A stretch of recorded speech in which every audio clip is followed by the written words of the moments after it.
الحمد لله رب العالمين نحمده سبحانه وتعالى حمد المعترفين بنعمائه العظيمة وآلائه الجسيمة.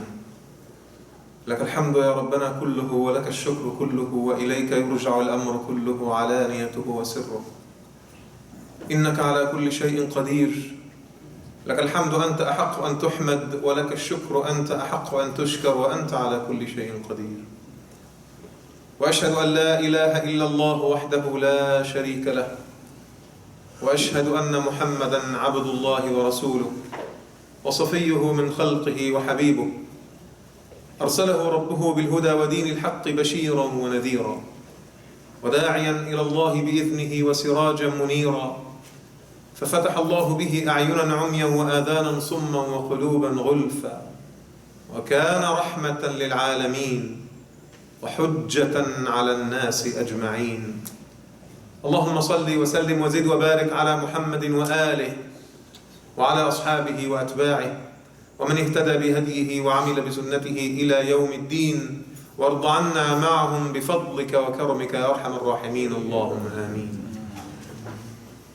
I praise Allah subhanahu wa ta'ala, endless He is in His glory, the creator of heavens and earth, the provider, the sustainer, the giver, the bestower of bounties, the source of guidance. I thank Allah subhanahu wa ta'ala for all the blessings that He has bestowed upon me and my family and loved ones. And I express my gratitude to the Lord in words and action. I say Alhamdulillah, Alhamdulillah, Alhamdulillah with every heartbeat. I thank Allah subhanahu wa ta'ala for the blessings that I know and the blessings that I know not. And I pronounce that there is no deity in this universe that is worthy of worship or devotion save Allah. And I pronounce that the Prophet Muhammad is Allah's final prophet and messenger, the bearer of glad tidings, the role model to be followed, the blessing that Allah bestowed upon humanity. I thank Allah for the ni'mah that is Muhammad. I thank Allah subhanahu wa ta'ala for making us among the followers of Muhammad. And I thank Allah for bringing us into the fold of Islam. And I ask Allah to shower His blessings upon the Prophet and his family, his companions, and those who follow steadfast in his footsteps. And I ask Allah to make each and every one of us among them. Allahumma ameen. My dear brothers and sisters, I greet you with the greeting of Islam. Assalamu alaikum wa rahmatullahi wa barakatuh. The Battle of the Trench was one of the most difficult and challenging battles the Muslims had to go through for mere survival. They were in their own city and they're being attacked by hordes of the barbarian tribes that wanted to extinguish the light of Islam at its very early stages. You had the tribes of Hawazin and Ghatafan and Banu Amr and Banu Sulaym and Kinana, some of the major tribes of the Arabs, 10,000 strong, came and put Medina under siege for weeks. It was an extremely difficult time for the Muslims because it was the first time they feel that their very existence hangs on the balance. That if they lost the battle, it is not just that they lost a battle, that they would have lost their lives and the lives of their wives and their children and everything that they stand for. Medina itself could have been completely wiped out. If you remember the story, in the Battle of the Trench, the Prophet ﷺ, after the suggestion of Salman al-Farisi radiallahu anhu, dug this 9-kilometer long trench that surrounded parts of Medina in order to block the advancement of the Confederates, the 10,000 people army that was attacking them. And just to put things in perspective, when you go to Saudi Arabia, I mentioned this before, the people in Saudi who live there will actually give you an understanding of what the trench looked like. I mean, you're talking about a trench that is, 3 meters deep and 5 meters wide and 9 kilometers long. I mean, this was a marvel of engineering that the Muslims put together in a very short period of time, and it managed to fend off the evil of the Meccans for the longest time. However, the believers say that it was such a difficult time for us that we missed prayers. One of us would be standing at his post and we cannot even go pray, because if you blink for a second, an enemy warrior could literally just cross the trench and wreak havoc on the Muslim side. So they couldn't leave their spots, they couldn't leave their places. Some of them say, كان أحدنا لا يأمن على بولته. We would not even be able to leave our spot to use the bathroom. It was that difficult. It was extremely cold and the wind was blowing very, very fiercely, to the extent that some of the believers had doubts in their heart. Some of them had vain thoughts in their hearts about Allah subhanahu wa ta'ala. And the Quran described the battle in Surah Al-Ahzab, which is a surah in the Quran that is named after the battle, right? إِذْ جَاءُوكُم مِّن فَوْقِكُمْ وَمِنْ أَسْفَلَ مِنْكُمْ وَإِذْ زَاغَتِ الْأَبْصَارُ وَبَلَغَتِ الْقُلُوبُ الْحَنَاجِرَ وَتَظُنُّونَ بِاللَّهِ الظُّنُونَ. The enemy came from your rights and from your lefts. They surrounded you from every direction. And your very eyes showed signs of panic. When you're so frightened and you're so fearful for your life, and the signs of panic show in your eye, the signs of confusion and disillusionment. You don't know what to do. Oh my God, I am losing my life. I'm losing my very existence. And you panic and you have an anxiety attack, right? May Allah subhanahu wa ta'ala protect you from that state of affairs. زَاغَتِ الْأَبْصَارُ وَبَلَغَتِ الْقُلُوبُ الْحَنَاجِرَ. And you're so scared that you're not able to breathe. It's as if your heart reached into your throat. And it's throbbing and pumping so hard, right? And so quickly. And you can feel the palpitation of your very heart in your chest out of sheer fright. SubhanAllah. The parasympathetic nervous system kicks in. And your eye pupils are dilated. And you're so scared, and the adrenaline is rushing in your veins, and it completely taints your judgment. But Allah subhanahu wa ta'ala concludes this ayah with a statement that if you truly understood what it meant, wallahi, it'll shake you to the core. وَتَظُنُّونَ بِاللَّهِ الظُّنُونَ. You contemplate vain thoughts about Allah in those moments. Vain thoughts about the Lord cross your mind. Is Allah truly there or not? Will He come to my aid or not? If I die today, will I have died for a good cause or not? Is there Jannah and hellfire or not? Did I spend my life serving the right cause or not? Will Allah subhanahu wa ta'ala actually give us victory, or will He let us be defeated today? وَتَظُنُّونَ بِاللَّهِ الظُّنُونَ. And we're talking about the companions of the Prophet sallallahu alaihi wasallam. We're talking about his family. We're talking about Ali ibn Abi Talib. We're talking about Abu Bakr as-Siddiq. We're talking about Sa'd ibn Abi Waqqas. We're talking about Talha. We're talking about fierce warriors. Very strong people. In physical strength and in iman. And the Quran says about them, وَتَظُنُّونَ بِاللَّهِ الظُّنُونَ. You contemplate vain thoughts about Allah under pressure, under duress. In those extremely difficult moments, your iman is shaking and you start having thoughts. Is it really true? What I lived my life for? Is it really the right thing? And if something happened to me right now, what becomes of me after I go into my grave? After I lose everything, my life and my friends and my money and my family and everything, will this have been a life worth living or not? And the interesting thing is that, brothers and sisters, those thoughts go into our minds a lot these days because of what the ummah faces on a regular basis. I mean, you take a look at what happens in Syria today, which is just a small example of the pain and the agony that the ummah suffers from on an ongoing basis, right? You look at the sheer number of death. You look at a beautiful country with beautiful people.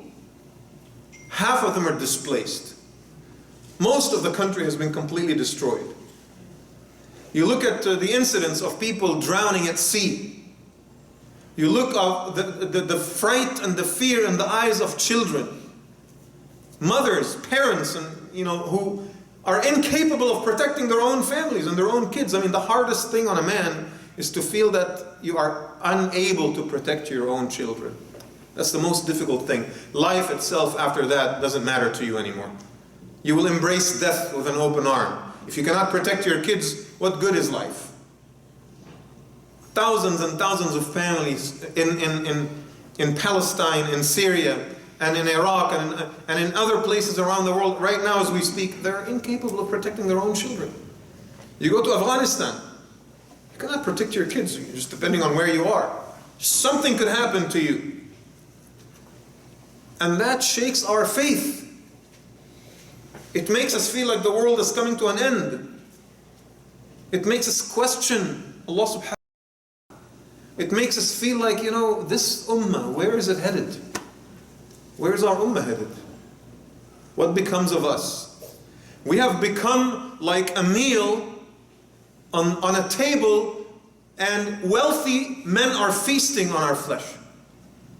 That's how it appears to us.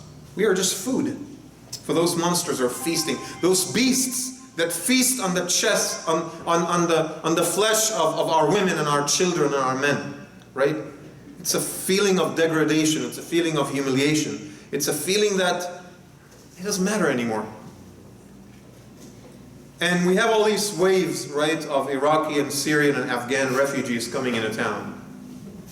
And I speak to healthcare professionals, and I speak to counselors and therapists and psychiatrists. And that's what they tell me. Many of those people are losing their faith. They're losing their faith because they think Allah subhanahu wa ta'ala did not come to their aid in the most difficult times of their lives. Right? What does it matter? We keep hearing in the Quran all these ayat about Allah subhanahu wa ta'ala giving victory to the believers.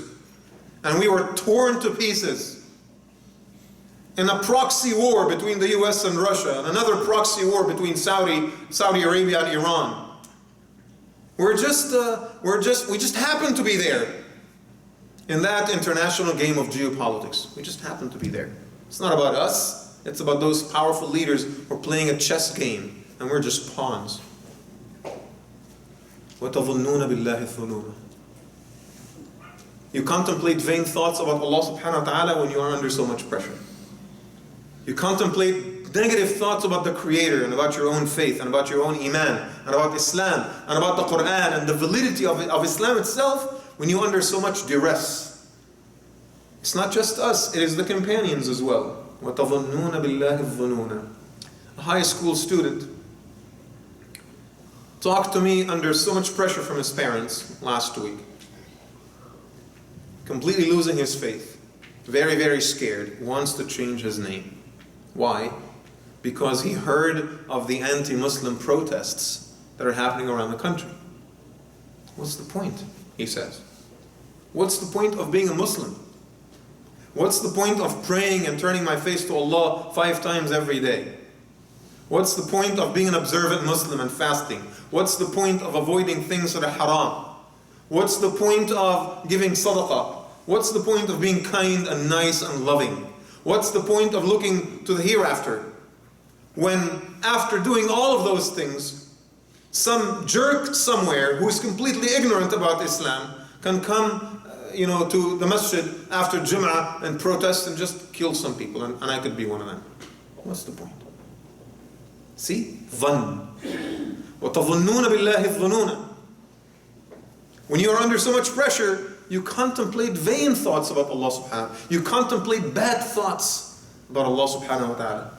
Because your iman is shaken. Right? Today, I don't know if the news is true or not. Alhamdulillah, our turnout is pretty healthy. But today, I heard some news before coming here that there are the anti-Muslim protests around the country and some people are actually killed. I'm not sure yet. I actually looked it up. I got a text message from one of the brothers warning me, Imam, you have to be very careful. You have to have 10 eyes in your head. And advise people to be very careful today because we heard some reports that some Muslims got killed in those protests. I don't know if that is true or not. I'm sharing this with you so that you can be vigilant about it. Does that mean we stop offering our commitment to Allah subhanahu wa ta'ala because we got a little thumped? Does that mean we stop offering our commitment to Allah subhanahu wa ta'ala because we are under a little bit of pressure? Does that mean we stop coming to Jum'ah and we take off our hijabs and we change our names? Do you really think that this little bit of pressure that we're going through right now is something unprecedented? That is only happening to us? You'd be mistaken big time if you think like that. Because Allah subhanahu wa ta'ala taught us, brothers and sisters, one of the simplest lessons in history. إِنَّا لَنَنْصُرُ رُسُلَنَا وَالَّذِينَ آمَنُوا فِي الْحَيَاةِ الدُّنْيَا وَيَوْمَ يَقُومُ الْأَشْهَادُ.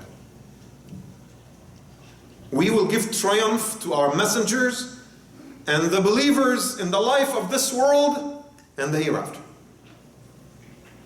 We will triumph and prevail one way or another.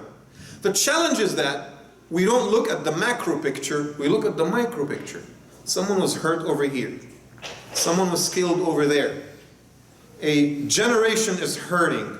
A country is suffering. But we fail to look at the overall progress of history. Germany was annihilated 60 years ago. It was completely annihilated 60 years ago. And now Germany is one of the most powerful countries on earth. Japan was annihilated 60 years ago with 2 nuclear bombs. Now that Japan is one of the strongest economies on earth. This country, 200 years ago, 150 years ago, was on the brink of division into small little countries. 800,000 people were killed in the Civil War. 65 million people lost their lives in World War II. There is a cost to change. There is a cost to human evolution. The problem is that we ignore the overall progress of history and we pay attention to the incidents that are happening on one day or one given month or 1 year. And we say, this is it, that's it, our ummah is headed to the wall. But I take the promise of Allah subhanahu wa ta'ala as true. He said in the Quran, إِنَّا لَنَنْصُرُ رُسُلَنَا. We will give victory to our messengers. And messengers, by the way, it's not just prophets and messengers. Messengers could be you and I. Those who carry the message of Allah subhanahu wa ta'ala. Now let me ask you a question. If you're a postman, if you work for the post office and your mission is to deliver a package from point A to point B, from San Francisco to New York, how do you define whether or not your mission is successful? You will say to me, if I am able to deliver my package to New York, my mission is successful, right? It's the same with us. Messengers, rusulana, as the ayah says, their mission is to deliver the message of Allah subhanahu wa ta'ala. And as long as the message is viable, my life doesn't really matter. I can give the khutbah today, in this part of the world, 1437 years after Hijrah, I'm giving the khutbah today. I may or may not be able to give the khutbah next week. But you know what's going to happen next week? Someone, inshallah ta'ala, will stand behind this microphone. And will still deliver the message of Allah subhanahu wa ta'ala next week. You know why? Because Allah said in the Quran, إِنَّا لَنَنْصُرُ رُسُلَنَا. We will give victory to those who carry our message. And the believers, in this life and the next. You never have any thoughts about that. You never let shaitan shake your faith when it comes to this matter. You take the promise of Allah subhanahu wa ta'ala as true. Yes, the ummah suffers. Yes, the ummah hurts. Yes, there is loss of life and there's loss of property. Yes, there is injustice and lack of freedom. Yes, but it is not the first time. You examine for the Prophet sallallahu alaihi wasallam and his life. In a couple of weeks we'll be talking about Hijrah and the new Hijri year, right? What happened in Hijrah? What do you really think happened in Hijrah? Some interesting folk story about a man who traveled from one city to the other? That's not what it is. Hijrah, brothers and sisters, is about a man who tried for 13 years to change the ideas of his society, to establish a new civilization, and couldn't do it. For 13 years he tried, and he couldn't do it. So he leaves in the middle of the night, and he's not protected by guards, he does not have a security detail. It's just himself and Allah subhanahu wa ta'ala and a friend. Abu Bakr as-Siddiq. And he leaves in the middle of the night, not knowing what's going to become of him, what's going to happen to him. And there are paid and trained assassins that are after him. And there's a bounty on his head, 100 of the most expensive camels.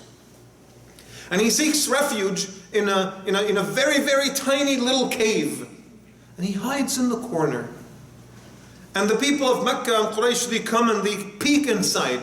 And if it wasn't for the grace of Allah, they could have spotted them. And Abu Bakr cries and he says, Ya Rasulullah, if one of them just looked down, they would see us. Ya Abu Bakr, ma dhannuk, see? The same word is repeated. Ma dhannuk. What thoughts do you have in your mind about two, their third is Allah? What do you think about that, Ya Abu Bakr? Do you think Allah subhanahu wa ta'ala will abandon us? Dhann, see? Vain thoughts. Under so much pressure, even Abu Bakr was about to break. Ya Rasulullah, oh my God. They will spot us, they will see you, and they might kill us. And imagine, the Prophet ﷺ could have been killed 10 times over in that trip. How many times has he been intercepted? Right? He could have been killed 10 times over, but Allah subhanahu wa ta'ala protected him. Now, 25 years later, this man that was running from evil and tyranny in Mecca and barely made it to Medina, right? Under the most difficult of circumstances, when most people would have thought Islam could have disappeared, right? 25 years later, the empire stretched from the Atlantic Ocean to the borders of China and became one of the greatest powers of enlightenment on the face of this earth. Only 25 years later. It's just called history, brothers and sisters. Germany, completely destroyed, 60 years later, one of the most powerful and most economically successful countries in the world. You look at the bigger picture. You pray to Allah subhanahu wa ta'ala to protect you and your family, but you understand that it's much bigger than you and your family. As long as the message of Allah is preserved, my heart is at rest. If I die in the process, inshallah the message will be handed over to someone else and it carries on. And as long as the message of Allah subhanahu wa ta'ala perpetuates until the day of judgment, my heart is at rest whether I can carry it or not. But you know what? I will strive to carry this message for as long as there's a breath of air in my chest. And if Allah subhanahu wa ta'ala wills for me to step aside and someone else carries the message, let him carry the message as long as someone still does it. That's how you should look at the progress of the ummah. Today, in America, we might be having a bit of a hard time, but I promise you and I guarantee you, and I'm not making promises about the future, I don't read the future, I don't foretell the future, it is just universal laws. These are universal laws. Allah subhanahu wa ta'ala taught us, brothers and sisters, that civilizations rise and fall. And if you're having a hard time right now, well, the African Americans had a hard time 50, 60 years ago. The Jews had a hard time before. The Catholics had a hard time before. They used to have posters all around New England warning people against the Irish immigration coming into America. Now, the sons and daughters and the grandsons and granddaughters of the Irish immigrants became presidents and senators and governors and became the leaders of this country. And if you do not believe it in your hearts, that not only that you will survive, that inshallah ta'ala you will thrive one day, and that your children and your grandchildren will become the leaders of this country, then you are having vain thoughts about Allah subhanahu wa ta'ala. I ask Allah to protect us and protect our institutions and our families and our children. I ask Allah subhanahu wa ta'ala to protect our hearts from evil, to protect our hearts from vain thoughts. I ask Allah subhanahu wa ta'ala to strengthen us and to bring us closer to each other, brothers and sisters. Raise your hands and speak to Allah from the heart. ادعوا الله وأنتم موقنون بالإجابة. إن الحمد لله نحمده ونستعين به ونستهديه ونستغفره ونعوذ بالله من شرور أنفسنا وسيئات أعمالنا. من يهده الله فهو المهتد ومن يضلل فلن تجد له وليا مرشدا. وأصلي وأسلم على المبعوث رحمة للعالمين وقائد الغر الميامين محمد صلى الله عليه وسلم في الأولين وفي الآخرين وفي الملأ الأعلى إلى يوم الدين. اللهم صل على محمد وآله وأصحابه وأتباعه ومن اهتدى بهديه وعمل بسنته إلى يوم الدين وارض عنا معهم بفضلك وكرمك يا أرحم الراحمين اللهم آمين. Brothers and sisters, I shared with you some existential questions today. Questions that we tend to ask and thoughts that we tend to contemplate when we are under so much pressure. And the ummah struggles severely these days. The images that are coming out of Syria are not easy for us to stomach. The images that are, and by the way, sometimes the media gives so much attention to one place, it doesn't mean that other places are not suffering. Just keep that in mind. There's so much suffering in other places as well, but Syria is just a microcosm of this struggle that the ummah is going through. You might see death, you might see loss of life, you might see destruction, you might see displacement and refugee problems and so forth, but I see resilience. I see patience and perseverance. I see the hadith of the Prophet ﷺ being lived by people made of flesh and blood, just like you and I. When he says, sallallahu alayhi wa sallam, إِذَا فَسَدَ أَهْلُ الشَّامِ فَلَا خَيْرَ فِيكُمْ. He speaks to the Ummah. If the people of Sham, the people of the Fertile Crescent, Palestine, Jordan, Lebanon, Syria, if the people of the Fertile Crescent are corrupted, then there is no good in this Ummah any longer. He says, إِذَا فَسَدَ أَهْلُ الشَّامِ فَلَا خَيْرَ فِيكُمْ وَلَا تَزَالُ طَائِفَةٌ مِّنْ أُمَّتِي ثَابِتَةٌ عَلَى الْحَقِّ مَنْصُورِينَ لَا يَضُرُّهُمْ مَنْ خَذَلَهُمْ. A group of the believers, referring to the people of the Fertile Crescent, right? The people of the Levant, Ahlul Sham. There will always be a group of people that will stand their ground defending what is right.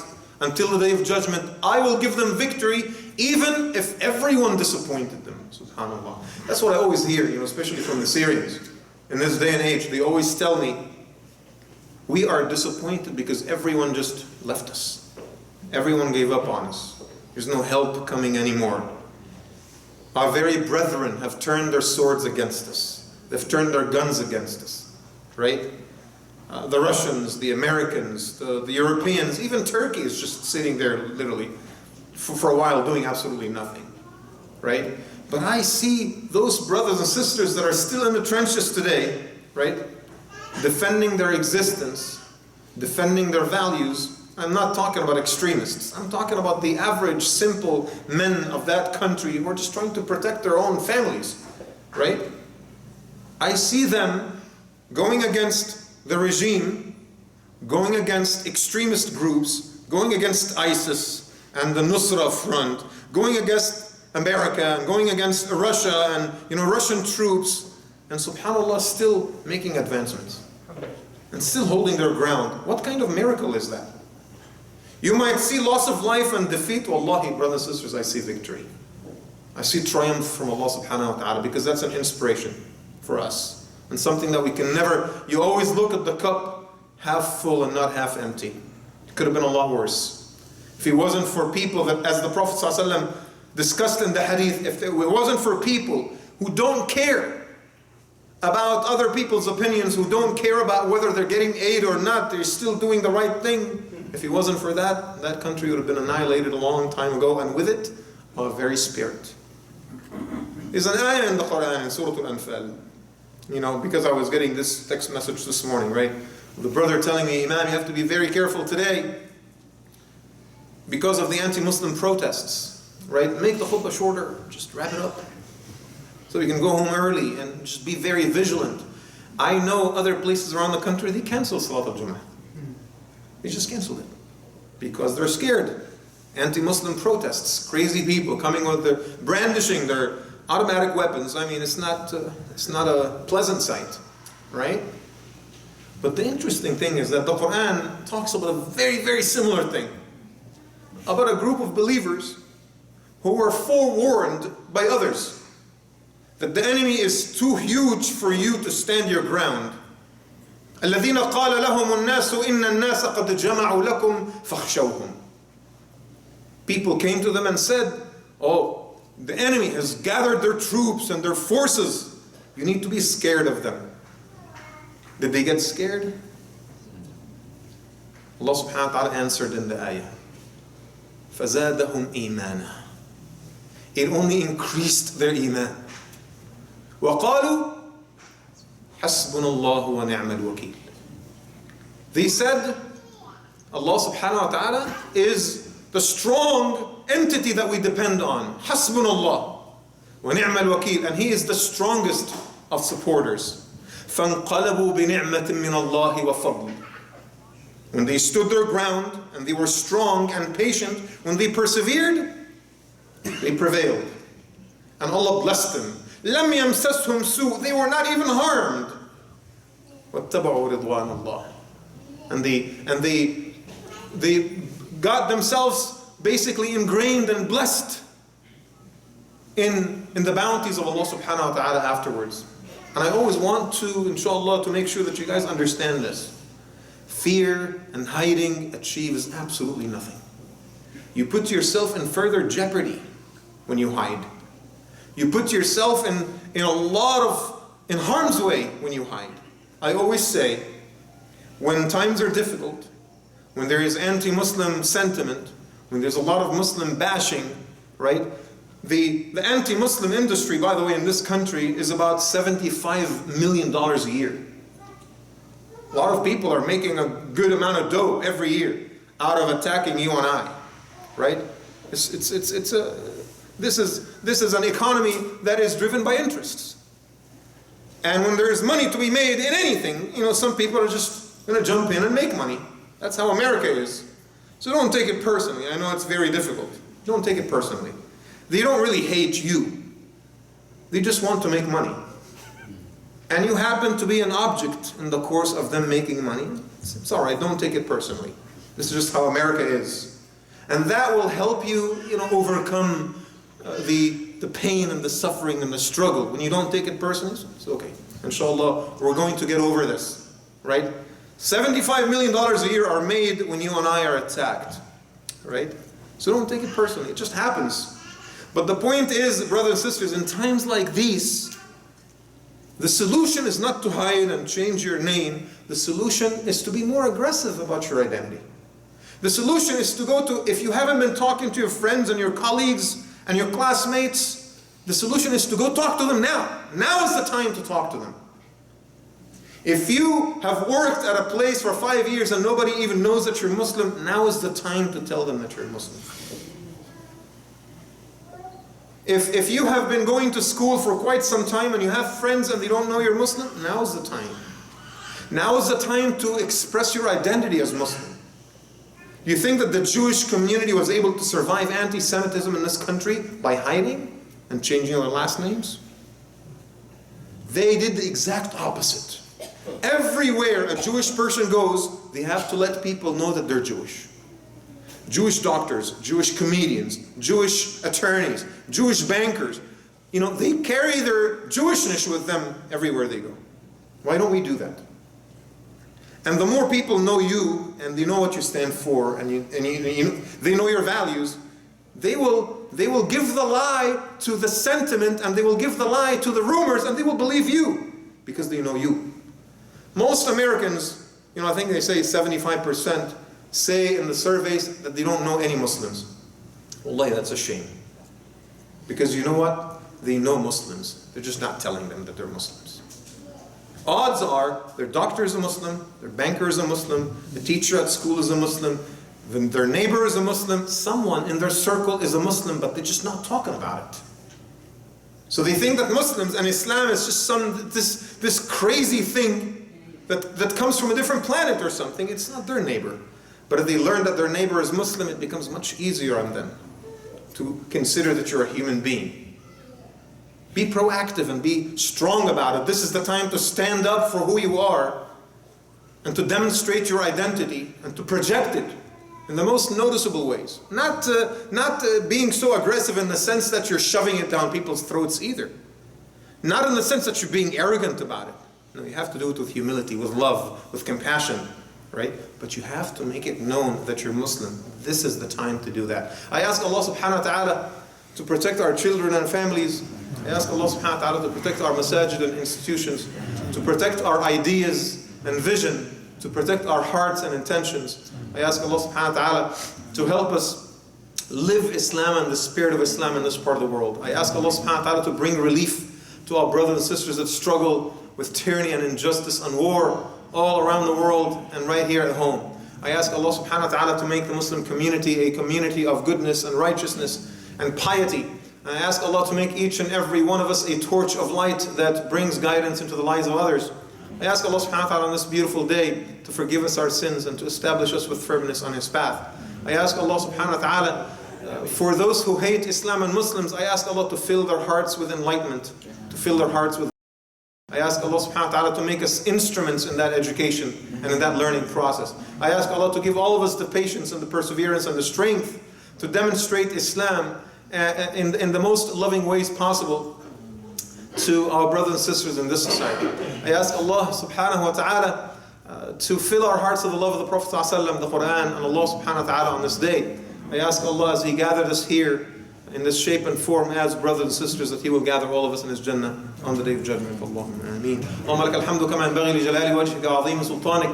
اللهم صل على محمد وعلى آله وصحبه وسلم تسليما كثيرا. اللهم يا خفي الألطاف نجنا مما نخاف. يا حي يا قيوم برحمتك نستغيث. أصلح لنا شأننا كله ولا تكلنا لأنفسنا طرفة عين ولا أقل من ذلك. تقبل منا إنك أنت السميع العليم وتب علينا إنك أنت التواب الرحيم. ربنا آتنا في الدنيا حسنة في الآخرة حسنة وقنا عذاب النار. ربنا إننا سمعنا مناديا ينادي للإيمان أن آمنوا بربكم فآمنا. ربنا فاغفر لنا ذنوبنا وكفر عنا سيئاتنا وتوفنا مع الأبرار. اللهم اهدنا واجعلنا هداة مهديين لا ضالين ولا مضلين. اللهم انصر إخواننا المستضعفين في المشارق والمغارب يا أرحم الراحمين. اللهم ثبت الأرض من تحت أقدامهم واربط على قلوبهم. اللهم وابدلهم من بعد خوفهم أمنا يعبدونك لا يشركون بك شيئا.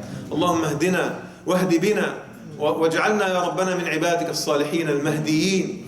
اللهم يا ربنا بارك في أخوتنا واجمعنا على قلب أتقى واحد فينا وأعنا وأعن جاليتنا وأمتنا يا رب العالمين على الخير والحق والعدل. اللهم أعنا على الدعوة إليك بالحكمة والموعظة الحسنة. اللهم حببنا في نبيك صلى الله عليه وسلم واملأ قلوبنا بحبك يا أرحم الراحمين واجعلنا ممن يحبوك ويحبون عبادك الصالحين ويحبون كل عمل يقربهم إلى حبك برحمتك يا أرحم الراحمين. اللهم اغفر للمؤمنين والمؤمنات المسلمين والمسلمات الأحياء منهم والأموات إنك سميع قريب مجيب الدعوات يا رب العالمين. وأقم الصلاة إن الصلاة كانت على المؤمنين كتابا موقوتا.